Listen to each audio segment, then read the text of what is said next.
Good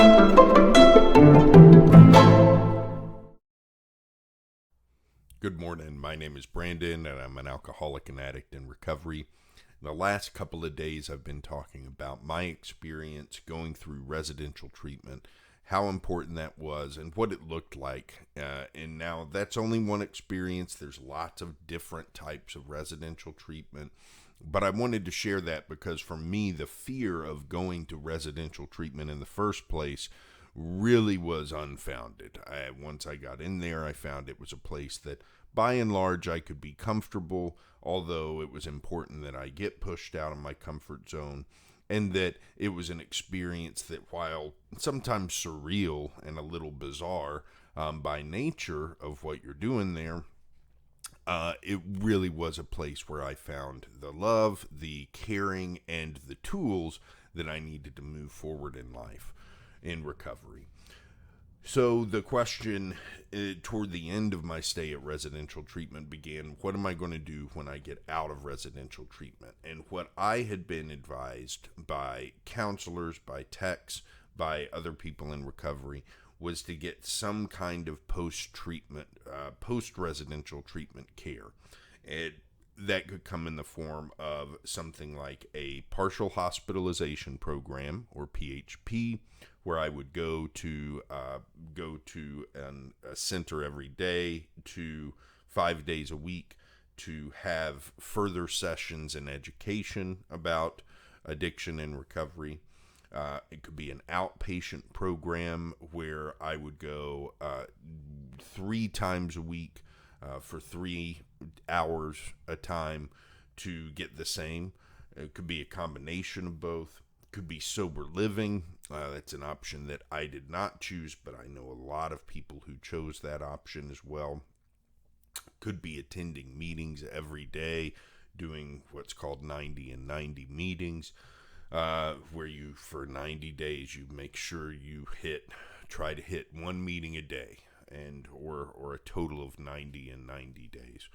And there's a lot of different options available, but the option that I chose was to go to the partial hospitalization program, which I went to for 2 weeks as I got adjusted to being back outside the residential treatment center, and then went into the outpatient program while I adjusted to being back at work.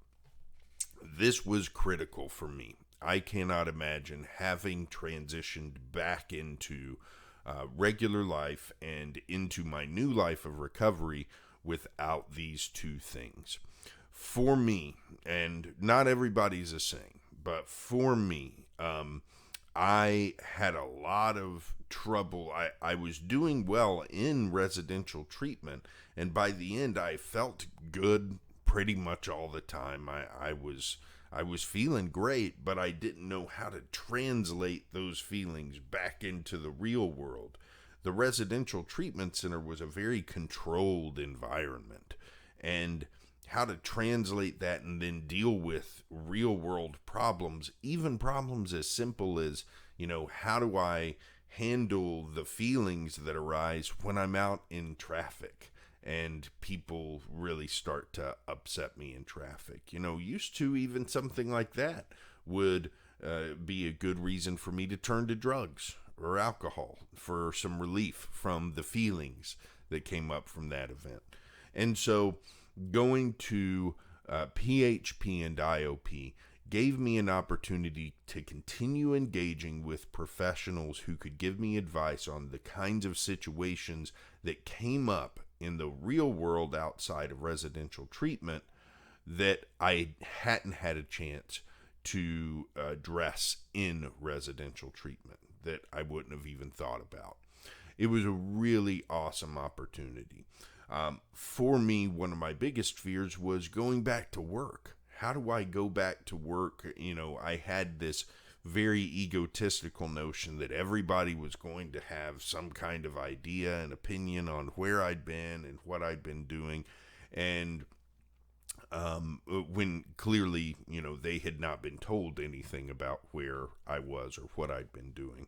And what I found was the people who I tended to work the best with at work and who I enjoyed working with the most, they were genuinely concerned and happy to see me back. And sure, there were some people who were upset that I had left when I did, left without much notice. But those were people who typically, to put it the only way I can, had problems of their own that I couldn't take responsibility for. So the point is that I had a lot of anxiety about going back to work. And when I had an IOP, the outpatient program, at the end of the first day that I was going back to work, I knew that at 6 o'clock that night, I was going to outpatient. And anything that happened during the day at work, I was going to have an opportunity to talk about. So that helped with some of that fear, and it helped me face what I knew I needed to face about going to work the first day. And I think that's what was important for me, was continuing to receive the kind of support I got in residential treatment once I was back outside, once I was back in the real world. Continuing that support really made it a lot easier for me to make the transition into recovery and back into what does life look like without, what does regular life look like without drugs or alcohol? Because as with a lot of people, I had been using drugs and alcohol as my support system, as my coping mechanism since my late teenage years. And so, I had 2 decades of life where I didn't know how to deal with life without them. So at the beginning of that, continuing an intense relationship with trained professionals who could help me with that was super important. And that's how the end of my treatment, that's how my treatment ended. I was able to complete time at the recovery center. I was able to complete time with partial hospitalization and outpatient program for a total of 3 months of treatment. And it really was the best thing that I've ever done in terms of my mental health, in terms of my physical health.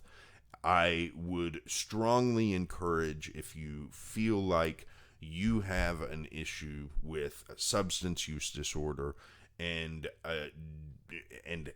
have any kind of inkling that you might need some significant support to deal with it, look into treatment centers.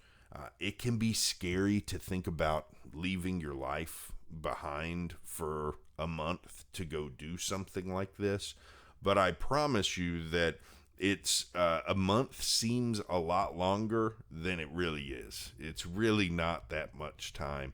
Looking back, almost 2 years ago now, when I was in the treatment center, looking back, it really wasn't that much time. And yes, I left some people in a lurch. Some bad things happened because I went to treatment. And bad is probably the wrong word, but things I would rather not have happened.